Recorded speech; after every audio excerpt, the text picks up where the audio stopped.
मेरे प्रिय दर्शकों, मैं के मिश्रा ज्योतिष शोध सेवा संस्थान से आज आपके समक्ष पुनः हाजिर हुआ हूँ। जैसा कि आप लोगों को ज्ञात है कि हम अपने इस चैनल के माध्यम से ज्योतिष में विशेष बातों पर चर्चा करते रहते हैं। इससे पहले अभी हमने कार्यक्रम प्रारंभ किया है राशिफल का, जिसमें हम दैनिक और साप्ताहिक राशिफल दोनों की बात करते हैं और ग्रहों के गोचर को भी लेते हैं कि ब्रह्मांड में ग्रह जब अपनी राशि का परिवर्तन करते रहते हैं तो मेष से लगा करके और मीन राशि तक उनके ऊपर क्या प्रभाव पड़ेगा, इसके बारे में भी हम बात करते रहते हैं। मित्रों, आज हम बात करेंगे साढ़े साथी की। साढ़े साथी का समाज में बड़ा डर व्याप्त है। इतना डर है शनि का कि शनि का नाम लेते ही लोगों के रोंगटे खड़े हो जाते हैं। यहाँ तक कहते हुए सुना है कि जरा सा समय खराब है, कारण कोई दूसरा है, लेकिन उन्होंने कहना शुरू कर दिया कि शनि की साढ़े साथी चल रही है। चोट लग गई, साढ़े साथी चल रही है। विवाह टूट गया, साढ़े साथी चल रही है। घर में किसी बुजुर्ग की तबीयत खराब हो गई, साढ़े साथी चल रही। तो शनि को इतना बदनाम करके रखा हुआ है। शनि वास्तव में दंडाधिकारी हैं। अगर जीवन में दंड की व्यवस्था नहीं है तो जीवन निरंकुश हो जाता है। तो शनि एक अंकुश लगाने का काम करते हैं। तो सर्वप्रथम ये आग्रह है कि आप लोग शनि के संबंध की ये जो भ्रांतियां हैं, इन भ्रांतियों को दूर करें। अब बात करते हैं कि शनि से क्या प्रभाव पड़ता है और शनि का नेचर और आकार और ये किस तरह का है। सबसे पहले तो आप ये जानिए कि सूर्य से और राहु और केतु तक शनि हमारा सबसे बड़ा ग्रह है और ये पृथ्वी से बहुत दूर है। ये नीले रंग का है। इसके आसपास एक नीले रंग के वलय छल्ले मिलते हैं। जैसा कि रिसर्च में देखा गया है कि ये गैसों के इसके छल्ले हैं। और शनि चूंकि दंडाधिकारी, शनि की परिकल्पना हमने दंड के रूप में ली है कि हमारे ग्रहों का जो मंत्रिमंडल है इसमें दंडाधिकारी लिया जाता है। शनि को श्रमिक का प्रतिनिधि माना गया है।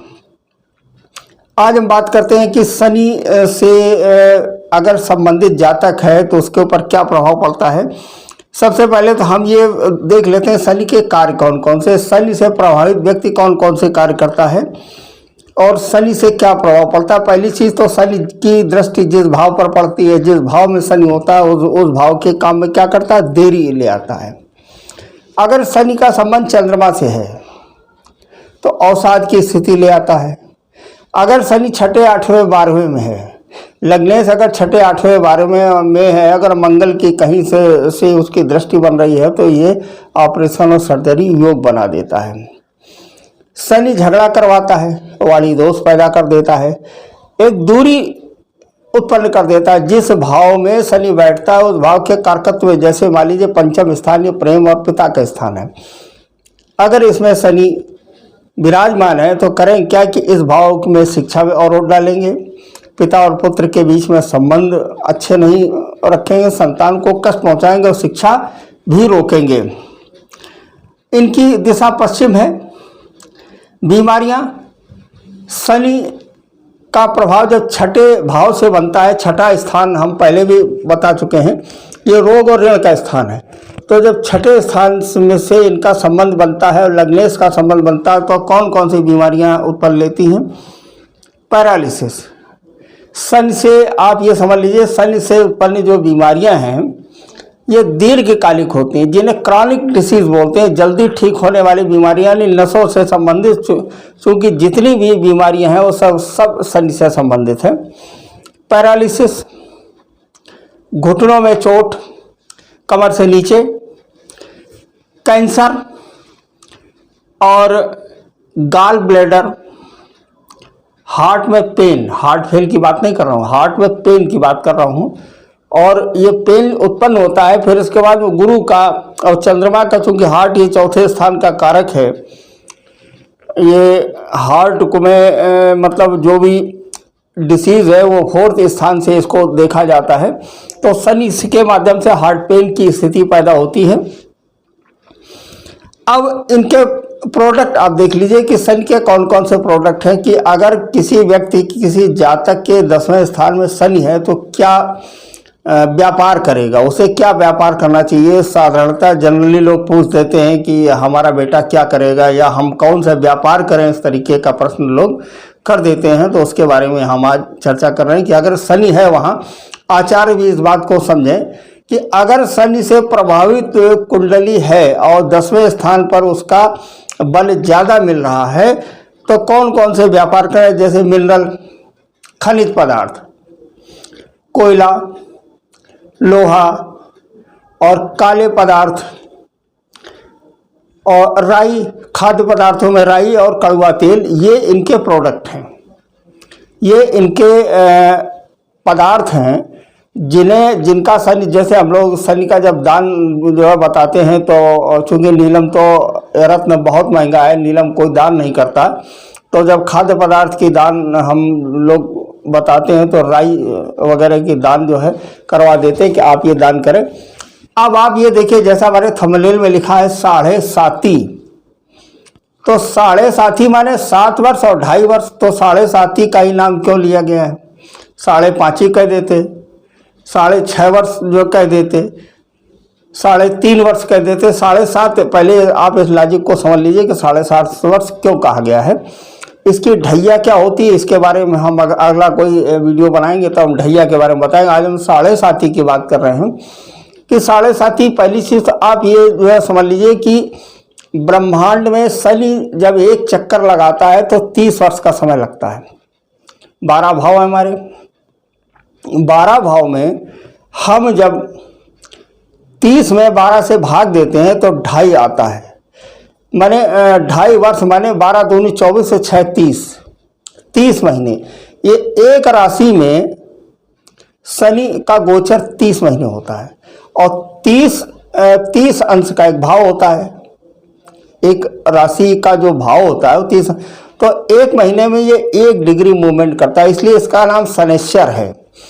किसी व्यक्ति के जीवन में 7.5 3 बार आती है, अमूमन 3 बार आती है। पहली बार अगर बचपन में आ गई तो ठीक 30 वर्ष बाद आएगी, 30 वर्ष के आसपास, और दूसरी और फिर तीसरी आएगी जाके 30 और 30 60 30 90 वर्ष में। माने तीसरी 7.5 बहुत ही कष्टदायी होती है। अगर तीसरी 7.5 शनि अगर अच्छे स्थान का स्वामी नहीं है तो 7.5 में व्यक्ति की मौत ही होती है। तो और अगर 7.5 एजुकेशन के समय में आ गई, माने 8 हाई स्कूल से और ग्रेजुएशन तक के बीच में अगर 7.5 वर्ष का सेगमेंट आ गया, खंड आ गया, तो उस पीरियड में वो छात्र को बड़ी परेशानी, बड़ी बाधाएं उसे झेलनी पड़ती हैं।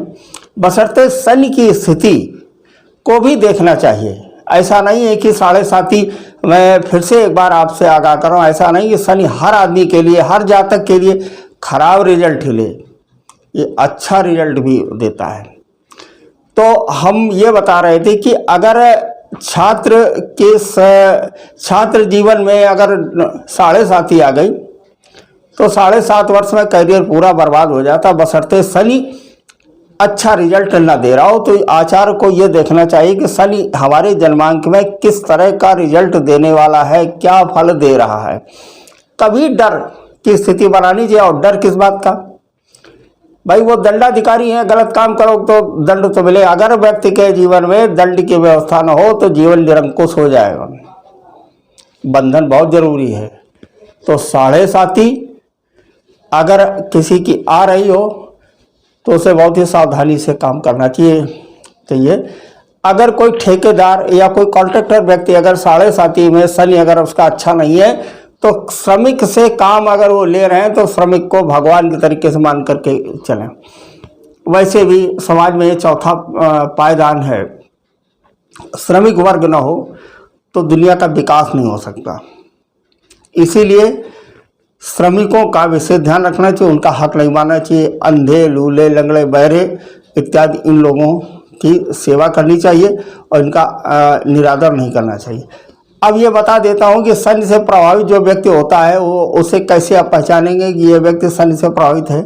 उसका चपटा चेहरा, बाहर निकले हुए दांत, रंग काला, झुकी हुई कमर, ये सारी चीज़ें, झूठ बोलने वाला और अपेय पदार्थ मतलब इस तरह के केमिकल्स इत्यादि, फास्ट फूड इत्यादि ये भोजन करने वाला, झूठ बोलने वाला व्यक्ति और समाज श्रमिक का काम करने वाला व्यक्ति ये शनि से प्रभावित होता है।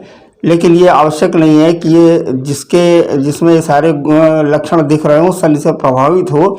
मैं फिर से कह रहा हूँ कि किसी एक ग्रह से निर्णय नहीं लेना चाहिए, जन्मांक का विधिवत विचार करना चाहिए। अब आते हैं साढ़े साथी पर। तो मैं ये बता रहा था आपको कि पूरे ब्रह्मांड में 30 वर्ष में शनि का गोचर होता है। 12 से हम जब भाग देते हैं तो 2.5 वर्ष आता है।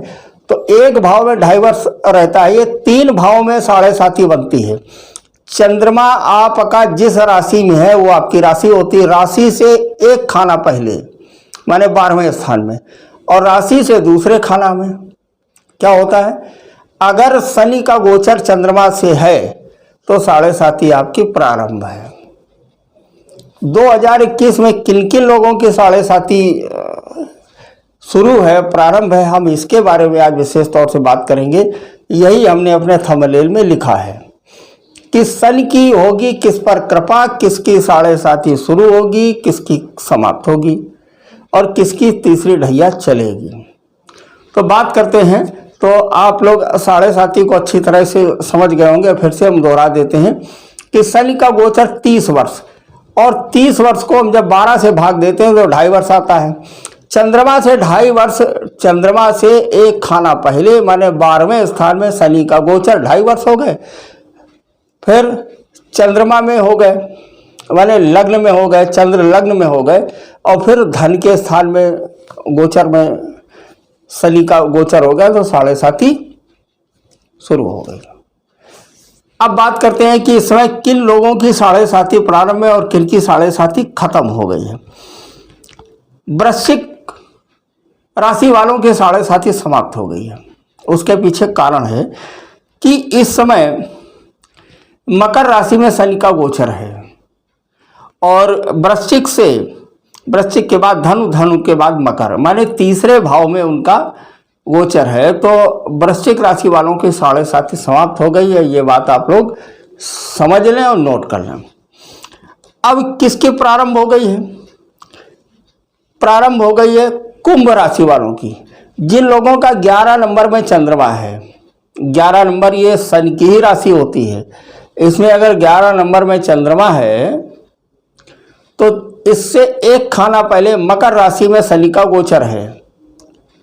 तो चूंकि चंद्रमा से हम इसको काउंट करते हैं, तो जिन लोगों की कुंभ राशि है को चंद्रमा से एक खाना पहले 12वें स्थान में शनि का गोचर है तो साढ़े साथी प्रारंभ है। उनकी पहली ढैया चल रही है, माने मकर राशि में 2.5 वर्ष शनि रहेगा तो उनकी पहली ढैया रहेगी। अब दूसरी ढैया में क्या होगा, ये कुंभ में गोचर करेगा, ये भी शनि की राशि है, तो इससे चंद्रमा पीड़ित होगा और तो इनकी दूसरी ढैया चलेगी। तीसरी ढैया में होगा ये कि ये मीन राशि में गोचर करेगा जो इनके धन का स्थान है। तो आप लोग ये जो समझ लें, मैं भी बताना चाहता हूं कि इस 2021 में जो साढ़े साथी कुंभ लग्न वालों की चल रही है वो कैसी जाएगी। तो पहले बात कर लेते हैं कि अब किसकी साढ़े साथी प्रारंभ हुई है, कुंभ लग्न की प्रारंभ हुई है, और किसकी दूसरी ढैया चल रही है। मकर राशि वालों की दूसरी ढैया चल रही है। मकर राशि वालों को दूसरी ढैया, चूंकि धनु में जब शनि था तो उनकी पहली ढैया थी, अब मकर में शनि का गोचर है तो इनकी दूसरी ढैया है, और ये जब कुंभ में जाएंगे 2.5 वर्ष बाद तो इनकी तीसरी ढैया होगी। अब तीसरी ढैया इस समय किन की चल रही है, ये बात तो इनके हो गई। अब तीसरी ढैया किन की प्रारंभ है ये भी तो आप लोग देख लीजिए। तीसरी ढैया धनु राशि के प्रारंभ है। धनु राशि का स्वामी गुरु है। धनु राशि से एक खाना पहले 8 नंबर था वृश्चिक राशि, शनि जब इसमें रहा तो पहली ढैया रही 2.5 साल पहले। फिर जब इसमें आया वृश्चिक में तो इनकी दूसरी ढैया चली, माने 2.5 वर्ष हो गए। अब इसमें 2.5 वर्ष में इनकी जो है तीसरी ढैया मकर राशि में, माने धन के स्थान में तीसरी ढैया इनकी प्रारंभ है। तो फिर से एक बार जो है बता देता हूँ कि वृश्चिक राशि की ढैया समाप्त हो गई है। कुंभ राशि की ढैया प्रथम चल रही है, माने 2.5 वर्ष उनके प्रथम है, माने 12वें स्थान में शनि का गोचर है। और मकर की दूसरी ढैया चल रही है, उनका लग्न में उनका गोचर है। और ये इनकी धनु की तीसरी ढैया चल रही है, चूंकि इनके धन के स्थान में और वाणी के स्थान में शनि का गोचर है। अब बात कर लेते हैं कि इन तीनों राशि वालों को पर शनि की दृष्टि, शनि की कृपा किस पर होगी, हम इसके बारे में बात करते हैं। पहले तो आप ये जो है समझ लीजिए कि शनि की कृपा किसके ऊपर होगी। शनि की कृपा के लिए जो आपके कुंभ लग्न है, कुंभ लग्न का स्वामी शनि है और इनकी मकर राशि में ही शनि का गोचर है, तो व्यय तो बढ़ेगा, लेकिन व्यय के साथ में आमदनी भी बढ़ेगी। कैसे बढ़ेगी? इसकी तीसरी दृष्टि 12 नंबर को बोलते हैं मीन राशि, जिसका स्वामी गुरु है। तीसरी दृष्टि यहाँ पड़ेगी और 7वीं दृष्टि इनकी पड़ेगी इनके पंचम स्थान में, और 10वीं दृष्टि इनकी पड़ेगी जाके इनके आयु के स्थान में। तो चूंकि स्वराशि शनि 12वें स्थान में गोचर कर रहा है, तो इनकी विदेश यात्रा हो सकती है। तो कुंभ लग्न वालों के लिए ये ढैया अच्छी है। अब बात करते हैं मकर के लिए। मकर राशि में लग्न में चंद्रमा है, चूंकि स्वराशि है और कोई भी ग्रह चाहे जितना खराब हो, खुद के घर को, स्वयं के घर को नष्ट भ्रष्ट नहीं करता, न उसको खराब करता है। तो शनि इनका लग्न में ही है। थोड़ा सा अगर प्रभाव पड़ेगा इनका, तो इनकी 7वीं दृष्टि पत्नी के स्थान पर पड़ेगी, जिसमें 4 नंबर लिखा है, जिसका स्वामी चंद्रमा है। हालांकि चंद्रमा की दृष्टि भी इस पर है, तो चंद्रमा पीड़ित होगा, पत्नी से विवाद की स्थिति बनेगी। तो ये मकर लग्न वालों के लिए जिनकी दूसरी ढैया चल रही है, ये अच्छी शुभ नहीं जाएगी। अब किस पर शनि मेहरबान होंगे, जरा ये भी आप देख लीजिए। तीसरी ढैया धनु लग्न वालों की है, 9 नंबर में जिनका चंद्रमा है जन्म के समय, at the time of birth के समय चंद्रमा जिस राशि में होता वही मानी जाती है। फिर से एक बार हम आपको रिपीट किए दे रहे हैं। अब इसमें शनि इनके धन के स्थान में है, और शनि धन के स्थान में अपार धन देता है। किस तरह से धन देता है, अरे कुछ मत पूछिए, सब तरह से धन आता है। बस इन्हें थोड़ा सा ध्यान ये रखना है कि ऐसा धन कमाएं कि जो बाद में टेंशन न पैदा करें। व्यापार करें, व्यापार से जो पैसा आए, कमीशन से, दलाली से, सब तरह से व्यापार की स्थिति इनकी अच्छी होगी। तो तीसरी ढैया धनु लग्न वालों के लिए ये इन पर शनि मेहरबान होंगे। और किसी एक ग्रह से, मैं फिर से दोबारा से ये बात कह रहा हूँ, आप इस बात को अच्छी तरह से नोट कर लीजिए, किसी एक ग्रह से नुकसान और फायदे का आकलन पूरी तरह से नहीं करना चाहिए। मैं बार बार यही बात कहता हूँ। या आपने देखा यूट्यूब पर लोग थंबनेल लिखते हैं कि होगी क्रांति, 4 राशि वाले बनेंगे अरबपति। मानता हूँ कि अरबपति जिनका व्यापार अरबों में है, उन्हें प्रॉफिट होगा तो 1-8 अरब रुपया और आ जाएगा उनके पास में। लेकिन मैं यही बात कह रहा हूँ कि किसी एक ग्रह से जीवन का फल नहीं होता है, सारे ग्रहों का मिला जुला फल निकाला जाता है, तभी व्यक्ति का मतलब फलित करना चाहिए। ये आचार्यों को समझ लेना चाहिए। अब बात करते हैं शनि की 7.5 की। तो आप लोग ये बात गांठ में बांध लीजिए कि जिनकी 7.5 चल रही हो तो उनके लिए उपाय। ये तो हमने 3 राशियों की बात की, क्योंकि हमारा थंबनेल यही था, आज हमें यही टारगेट देना था। वैसे भी शनि से जिन्हें नुकसान हो रहा हो, तो सबसे पहला काम तो वो ये करें कि श्रमिक वर्ग को खुश रखें। लूले, लंगड़े और इस तरह के अपाहिज व्यक्ति जो हैं, इन्हें रास्ता पार कराएं, इनका सम्मान करें। अपने से बुजुर्ग व्यक्तियों का भी सम्मान करें। शनि का मंत्र ओम शं शनैश्चराय नमः, इसका जाप करें। ठीक, और बहुत ज़्यादा कष्ट हो तो हमारे नंबर नीचे दिए हैं, आप हमसे संपर्क करें, ताकि जन्मांक में शनि का जो बल है और शनि किन किन भावों को रिप्रेजेंट कर रहा है, शनि की दशा, अंतरदशा, प्रत्यंतर दशा, सूक्ष्म दशा, प्राण दशा, इन सारी दशाओं को देख करके फिर शनि के उपाय हम बताएंगे और 100% 100% लाभ होगा। मित्रों, आज इसके साथ में ही पहली चीज़ तो ये है कि डर आप निकाल दीजिए। जिनके 7.5 चल रही वो चैन से सोएं। शनि कभी किसी का नुकसान नहीं करता, बशर्ते आप लाइन से चलो। दुर्घटना तभी कराएगा जब आप लाइन से बेलाइन होगे, सिग्नल आप तोड़ोगे। अगर शनि से प्रभावित व्यक्ति आप अगर हैं, आप झूठ बोले, आपने मदिरा का सेवन किया, आपने उटपटांग की बात की, अपाहिजों का अपमान किया, बड़े बूढ़ों का नुकसान किया, तो आपका क्या होगा? शनि आपको दंड देगा। इसके साथ ही हम अपने इस कार्यक्रम को समाप्त करते हैं। हमारे इस चैनल को लाइक, शेयर और सब्सक्राइब अवश्य करें, ताकि हमें भी लगे कि हाँ, आप लोग हमें इंटरेस्ट ले रहे हैं। अपने मित्रों को भी शेयर करें तो उन्हें भी इसका फायदा हो। शनि से डरने की कोई आवश्यकता नहीं है। बोलो, प्रेम से बोलो, जय शनिदेव।